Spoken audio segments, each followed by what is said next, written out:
Hey everyone. So I've had a few parents share with me that they're trying to figure out where to start this summer. They're trying to figure out what they want to do that's going to help their child get a strong start to next school year. And so they're looking at their child's report card or their final grades, and they're just trying to figure out, where do I start? Maybe your child's teacher communicated with you, the skills that they want you to practice over the summer, but maybe they didn't quite tell you, the step-by-step way to teach it or how to practice it at home. So you're just trying to figure out, where do I go? We have an amazing parent in our one-on-one program that's doing just that. Like, she's right now trying to decide, do I review skills from last year, or should I have them start working on next year's skills? So these are all valid questions that are running through your mind. So I have some recommendations for you.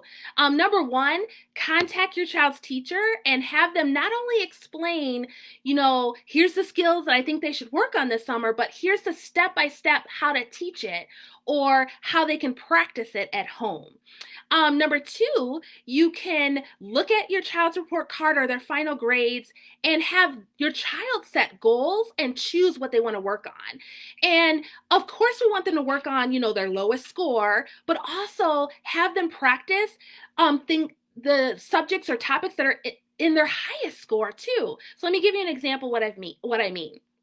So let's say you have a high schooler, and let's say they got a A in world history, a B in chemistry, and a C in algebra 1.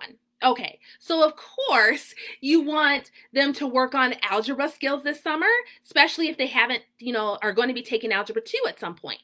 But also, since they did so well in world history, if they love world history or history in general, they enjoy it, have them also do some work around history over the summer as well.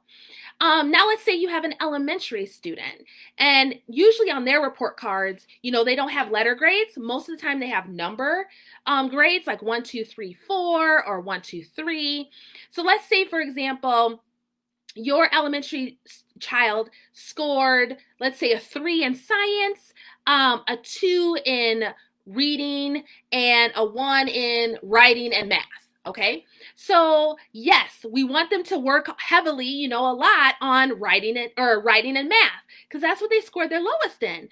But they scored really high in science. So if they love science, if that's like their favorite subject, then have them do some science projects around either the science that they learned last year, or you can take a peek and see what they're going to learn in next year's science, and find some fun projects and things around that as well. So now they're not just focusing on, oh, these are the things I wasn't quite good at, or I didn't get all summer long, but they're also working on the skills and topics of things that they either enjoy or they love, or they're just really, really good at. So there are some 3 recommendations for you if you're kind of looking at those final grades and trying to figure out, where do I start this summer with my child?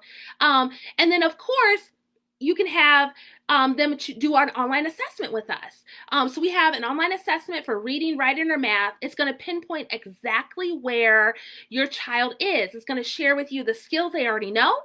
It's going to share with you the skills that's going to take them above and beyond what they already know, and then the skills that they still need to practice. And then, of course, if you want us to teach your child step by step, you can choose 3 of the skills from that assessment that we give you, and we'll teach your child step by step how to practice those skills at home. So that's a 3rd option for you as well. So the 3 options I'm recommending for you is, number 1, contact your child's teacher. Number 2, have your child choose what they want to learn from their report card or final grades, and not just focus on their lowest score, but also continue to work on their high score as well. And then, of course, you can have your child do an online assessment with us. All right, I'll talk to you guys soon. Bye-bye.